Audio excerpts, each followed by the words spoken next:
All right, what's up, everybody? What's going on? We are back here trying to see how I can adjust this right here because I'm driving. So look, here's what happened. Yesterday, I was driving my truck most of the day, and out of nowhere, I stopped. I stopped around like 6 o'clock to go work out. I got out and I started heading home. I did not leave, not even a half a mile away from the gym, when my truck cut off and it just shut off completely. So I was like, okay, it could probably be it could probably be the FSS. That's what I thought it was. Whenever I was, I thought to myself, like, maybe it disconnected because that cable's kind of loose, and sometimes I guess like the throttle shaft will like pull it while I'm driving when I'm stepping on it. So that's what I thought. Okay, I'm like, all right, whatever, easy fix, no worries. So I get off, but I do turn off the key because I had to turn off the electrical stuff off. Get off, go open the hood, and I try to go seem like, man, disconnected. Guess what? It wasn't disconnected. So now I'm like, well then, what could it be? I kind of thought it was my solenoid, the relay, the starter relay. But I mean, if it was cranking, it couldn't be that. So I'm like, maybe because I let the truck sit down for 14 days, or I think 16 days. And I don't know, maybe, just maybe it grabbed air or something like that. So I go turn the key. I opened a water separator for my air dog, let whatever crap is in there, spill out. Because I did fill up the tank, because, that was one thing I was afraid of, like, oh man, I'm gonna run out of diesel, blah, blah, blah. Because I don't remember when was the last time I put diesel in it, and since my fuel gauge hasn't worked, because I haven't been able to get a floater or anything like that. So back to the other story. I drained it out, and then what I went ahead and do, I went to crack the lines. I cracked every single line. So normally that's not how I do it. Some people say you should do 3 lines at a time or something like that. And well, yeah, I did that, and I told my wife to come over to help me out. So she can at least turn the key because she was at work. So she was trying to crank it. Nothing would work. So I'm like, now what? I went to go get some WD-40 to spray it in there. It kind of wanted to start up, but then it just didn't want to start up. So I was all ticked off and whatnot. One thing someone recommended, which is the title of this video, is delete that fuel shutoff solenoid. I ordered one, even though he told me not to order one to save myself some money. I ordered that, and I ordered me a starter relay because sometimes that thing goes out. But that wasn't the case. So what I went ahead and do, because it was leaking, my fuel shutoff solenoid was leaking, so I put a sealer around it so that way it wouldn't leak, because it was leaking. They did replace that fuel shutoff solenoid back when they replaced when they rebuilt my VE pump.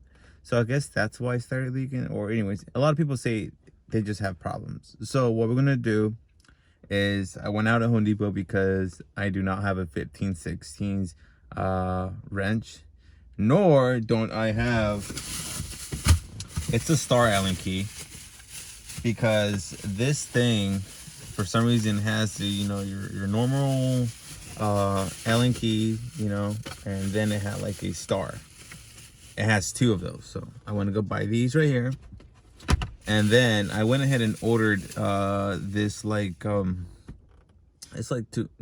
just to pull, so that way you're gonna manually shut off your truck. So you turn the key off, right? It won't cut off the truck. It just cut off the electronics and whatnot, but it won't cut off the truck. So you have to manually pull that so it can shut off. It can kill basically the truck. So that's what we're gonna do today. We're just gonna do the removing that little, it's like a little nozzle tip and a spring that we have to remove, and then put that how you call it, the assembly back in there, just so the fuel won't spill out. And I'm gonna have to put some red Loctite, because like I said, it was leaking before and I don't want it to leak diesel out. So that's another thing we're gonna do. and shout out to I think is Off the Chain Towing. I think that's what it's called. They're based off of St. Lucie County. These guys helped me out. I literally called like, I don't know, 8 or 5 towing companies and nobody came out. These were the only guys that came out, and quick. I'm telling you, at a blink of an eye, he already had my truck on top of the bed, and everybody was like, "Oh, your truck is too wide. We can't get it up there because it's gonna be hanging off the sides." And literally, he had the same rails on the sides, and it worked out perfect. Just I want to give a shout out to that towing company. They're the best. I'll probably even put their number up here. I mean, I don't care if I do a shout out, but I like people that are hardworking people, and them people, they're really good. So let's kick right back to this video. Let's go open that hood. Truck's right there, and let's delete that fuel shutoff solenoid. I just about took off that bracket. That bracket was in the way. I don't know if you guys can see, like right here, I have some of that sealant right there because it was leaking fuel from there. So now let's use our 15/16 to remove that fuel shutoff solenoid.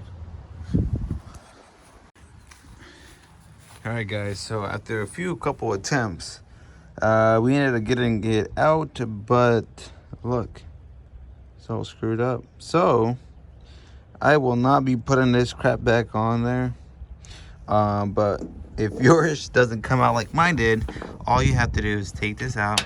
There's another spring inside there. It comes out, and bam, there you go. All you do is just put this right back in there, tighten it up. I don't know the torque specs, but I will be finding that out over the weekend. But yeah, this is the crap that isn't good. Mine looks like it's still, like, I don't know.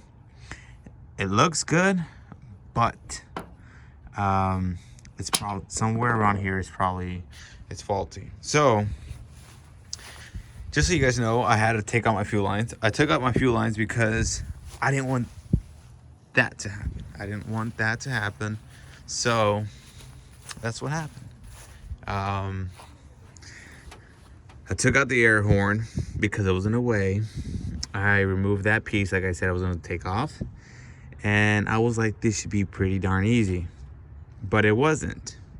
You know, I used the 15/16, and it looked like it was like, it wasn't in there right. It was in there how it's supposed to be, but every single time I was trying to turn, it wouldn't budge at all. I put WD-40, so you can see my spray right there, and nothing worked. And then what I ended up using was those adjustable wrench, and I put a 7/8 key behind it to give me some torque, and that was enough to strip that solenoid. So I was like, screw this, let's go get the vice grips. Put the vice grips on there, and that was the only way it would budge. So we got it to budge, we got it out. I ordered one yesterday while I was in the middle of the road, and we should have another one on what is it called, Tuesday. So let's just wait for that. I am going to take off the one from the new one that comes in, and yeah, so we'll be back as soon as that comes back. Yeah, so alright guys, so I got my truck to start up. I think it probably still has some air inside of the truck, as you guys can hear the blow. So I gotta go ahead and crack each line one by one, so that way it gets most of the air out. So that's what I'm about to do right now.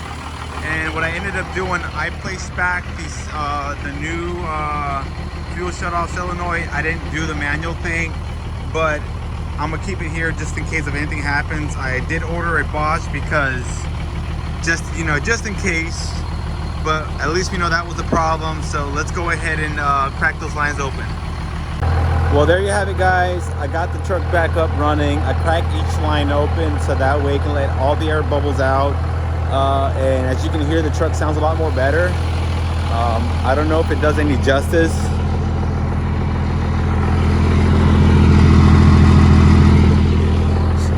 So yeah, there you go, guys. I was gonna make it into a manual. I know that's what I said in the beginning, but screw it, you know what I mean? Like, I guess some people do have a point. Like, if you're driving down and let's say that shit just shuts off and you have a trailer behind you and literally there's no way of controlling that truck, you know, it can cost you your life. But you know, I'd rather just have it, you know, just stock. I know we have far from stock, but we're gonna keep this part stock. A follower on Instagram did tell me about this.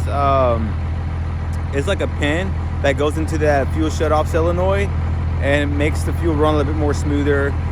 That little rubber piece at the bottom won't like it won't crack and decay or anything like that. So that might be a thing I might be purchasing while I wait for my Bosch. And let's say, hopefully it don't happen, but let's say the truck shuts off again, and I know that's the problem. I'll put the new Bosch solenoid in there, and I'll put that new pin that's at hungrydiesel.com. I'll put that product under the description below so you guys can look at it. And this part that I got it from AutoZone. It was actually cheaper than I think Advanced Auto Parts, O'Reilly, and Napa. I think Napa and all of them wanted like $150, $170, and it wasn't even Bosch. That's the thing. So I got this from AutoZone. As you guys can see, it worked. Let's see how long it works. Hopefully it does last me at least a year or two or three, or I don't know. Just hopefully it lasts me a long time. And as I wait for the other part, just in case if it ever does happen, I have it here with me. So that's gonna complete the video for you guys today. Hope you guys enjoyed. Make sure you subscribe if you're not subscribed to the channel. Give it a thumbs up, and we have more videos coming on the way. Peace.